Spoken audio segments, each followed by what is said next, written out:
drivers. We're just catching up on the last of our E3 content, and I managed to get an interview with Dan Greenawalt to discuss the progress in Forza Motorsport 7 and some of what we can look forward to in the finished game. Let's see what he had to say. Hello viewers, well now I'm joined again by the creative director of the Forza Motorsport franchise, Dan Greenawalt. Dan, thanks for sparing the time today. So we've moved from Forza 6 to Forza 7. We've got a new console, a lot more new stuff in the game. Tell us first a bit about Forza 7. Well, this has been a historic week. We just unveiled a car on stage, the 911 Gt2 Rs, and that was really brought about by our fans. Their passion for racing, their passion for gaming has brought the automotive industry to our doorstep. So it's not that they brought it to Forza, it's the racing fan. That's what's really critical. There's a lot of new things in Forza Motorsport 7, and a lot of it is that it's built on the same technology that powers Forza Horizon 3. So we don't tend to think Forza Motorsport 6, Forza Motorsport 7. We think Forza. I mean, it's all of the games together. One game. So we have a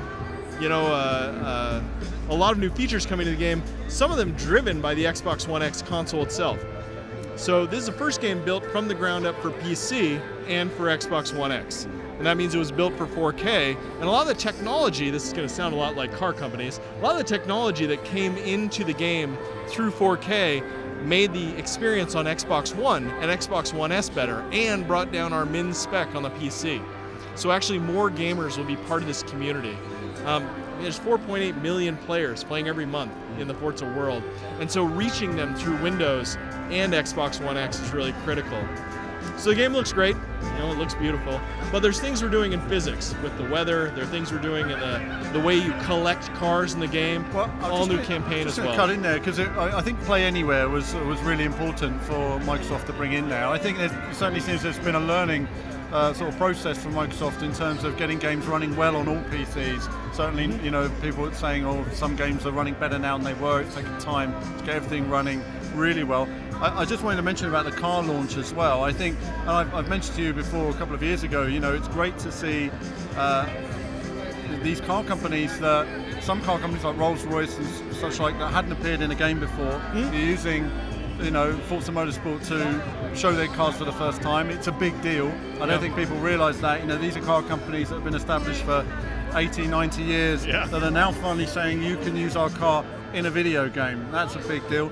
I think seeing the car revealed yesterday as well, I mean, it's a huge brand in Porsche to show off something so sort of key to them in their marketing, and have it revealed here, a video game, I think is testament to the, I suppose, the feeling of the motor industry in terms of what they're seeing from you guys. That's been a big challenge, and I'd say well done for that, because it's good to see it coming together. But 700 cars, you were saying. Yeah. I mean, that is a huge number of cars.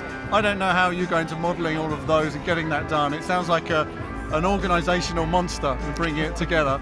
But last year we had our VVV Awards, and there was an amazing selection of cars in Forza Horizon. I think we felt some of the best range of cars that have ever been in a game. Yeah. So, a few highlights. Tell us a bit more about the game now, plus a few highlights here.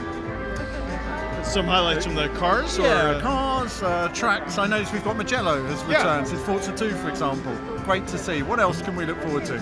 Well, obviously, it's a huge collection of cars and tracks, but I don't think that's what we're most proud of as a team. We have an all-new career in the game, the Forza Drivers' Cup.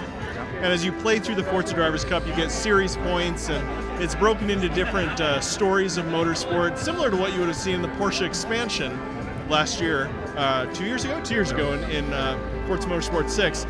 So we have drivers telling their stories and getting you into the cars, but the diversity of cars is really incredible. I mean, there's a race truck thing on the Mugello. Right. And, Mugello's a wide track. In those trucks, it all of a sudden feels very narrow. I mean, those lorries are just all over each other. Yeah. So having that diversity and telling cool stories to get people into cars is really critical. We've pulled the driver out of the car now. So when you think about Drivatar, it's a technology that brings your friends into your race, even in single player. Well, now they're going to have their customized driving suit on. so you can recognize them. Yeah. So there's a lot of little and big changes. New leagues mode in multiplayer, the things we're doing in esports. I mean, there's just a lot of new features. I mean, I look forward to seeing the esports stuff. I like the way also we now have a forward view cam that takes the wheel out of view as well. I think that's, finally we have that now. I'm quite pleased to see it because it's great for the PC audience as well. And, I think it's all these little steps forward. We did have a field of view option years ago in Forza when we had the triple screen option, and that went.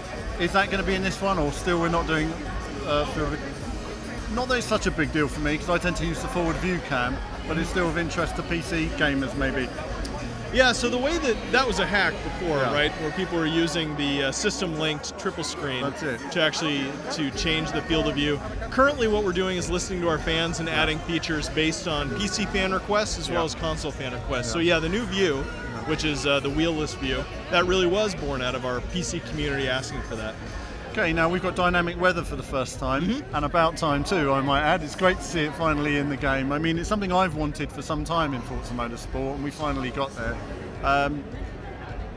Tell me about track dynamics. I mean, you've got wet to dry transitions. You have. I noticed you had gathering water, and the puddles from Forza 6 were appearing. I take it aquaplaning is probably going to be in there as well.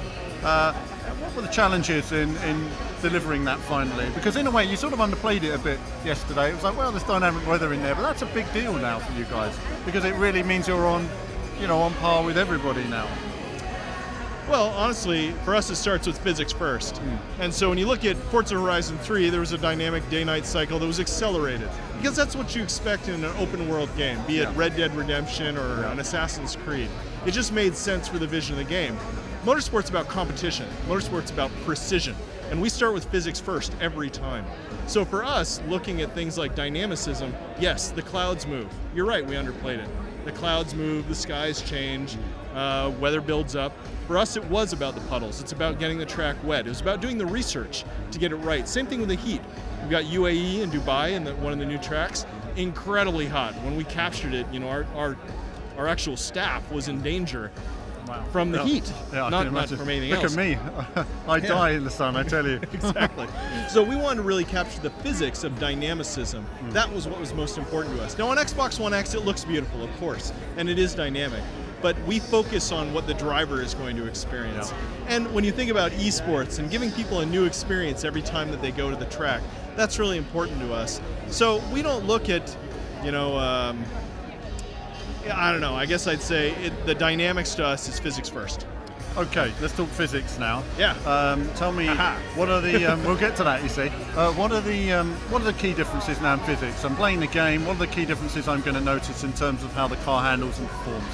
Well, I think there's a couple axes to that. So first off, yes, we always improve the tire model, we always improve the physics, we always get new partners. This 6-year partnership with Porsche is with the engineering department. We were in Weissach as this car is being built. We're talking with the engineers that build their race cars. The 919. This is the way we actually make our simulation better. We not only invest time, money, and energy and research into it, we invest with partners to actually make that experience better. We, of course, research tires and the like. All of this makes the physics much more strong.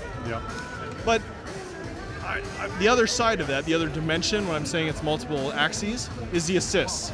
So we now have an off-track assist that you can turn on or off, which actually makes driving through grass less punishing. You can make the puddles have much less of an effect. So it makes it where kids, we want to get into motorsport, right? We want to turn them into petrol heads. We're not going to do it by punishing them into motorsport. We have to invite them in. We need to give them cool, exciting stories and experiences, customization, community, and then make the driving something they can just jump in and have a good time. Then you turn those assists off, and then I'll tell you, that 911 Gt2 Rs, you turn the assists off, that thing is incredibly hard to drive. It's funny you say that. I've already had a go on your big simulator out there, and my goodness me, was it a handful. I mean, opposite lock, the power coming on. If you shift down too early, the back end's going to lock up and everything. So you've really got to learn your gear shifts, your optimum, and also just how to get the most out of it. I was being very progressive to the accelerator, otherwise it was just constantly getting away from me. Wow, it was an animal, so it's good to see. I mean, I'm really looking forward to putting some serious laps in with that, and I noticed with the wet weather simulation there that you really need to know what assists are on to understand what levels you're getting out of it in terms of wet weather, and it's very difficult to test on a demo. People don't always realise, it doesn't always showcase the full game in that sense visually, but in terms of understanding how it's working, sometimes we wait until we've got it at home or we've got more time on it. But I guess loads of cars, the esports stuff, we'll come back on that at a later date. We are interested to see how that's progressing, and tell me what you can about that, but I know that you'll probably be revealing more in due course. But I guess the key thing now is, what are the key things that you're most proud of? Every game there's a key feature that you say, I'm really glad we got this and this into a game. For Forza 7, what are the key features that you say, that completes my dream of where we're going with Forza? Well, I tend to think multi-year. So when I look at what we're doing, I actually go straight to the esports. So to me, this is about developing a new form of motorsport to bring a new generation into the things that I love. But it's not going to be done by mirroring today's traditional motorsport. We have to look beyond that. So going to Le Mans is very cool. And seeing the legitimacy of the motorsport world embracing esports and embracing esports racers, that's critical, but it's just the beginning. This is our 3rd season. Our first season, oh my God, the number of participants was 4 times what we expected. And ever since then, each season the number of participants has doubled. And the number of viewers has been through the roof. So this has become, the largest esport area you're going to see. We've got 4.8 million players actively playing, and the first one was, I think, 30,000 participants, and then we got above 60,000 participants, and now we're dwarfing 100,000 participants. So it's democratizing racing, which is something that real-world motorsport struggles to do. They do it the best it can, SCCA and track days and things like that, but the cost of entry is still so high. Exactly. Now, with a lower-end PC spec, by lowering that down, 700 cars, a world full of tracks, we can bring a whole new generation into racing in a new way. That, to me, is what I'm most excited about. And it's usually because it's just the beginning. The things I get most excited about are when we're inventing, when we're blazing a trail for the future and have a vision. And that's what we have here. Well, I look forward to seeing how it evolves. I was, Team VVV was an esports team many years ago, so we were one of your top Forza teams 2. on Forza 1 and 2. We were dominating. So I look forward to seeing how that continues. One feature I would like to see is for streamers out there to be able to stream a race and see it from TV cameras. Because currently what sometimes they do is they go into a game lobby and have to pull over, retire, then watch the replay. It'd be great to see those features come in, and it'd be great to see esports evolve. But listen, Dan, thanks very much for your time. We're going to check out a bit of the game and see how we get on. All right, thanks, Alan. Thank you. So big thanks to Dan there for his time. Unfortunately, we did get about 40 minutes of recording of me playing with a controller, but unfortunately the recording was all wasted. The event was set up to record 4K HDR, of which a lot of us didn't have the equipment, if you like, to edit that kind of content. So sadly, we weren't able to share that with you now. But we will try and get some hands-on Forza Motorsport at some point, probably later in the year now. We won't be at Gamescom, but we'll try and get some content for you before launch, probably around sort of October time. But that's it from me for now. We'll keep an eye on this. There's lots more content and interviews. We're just catching up on everything from E3, and there'll be more from me very soon.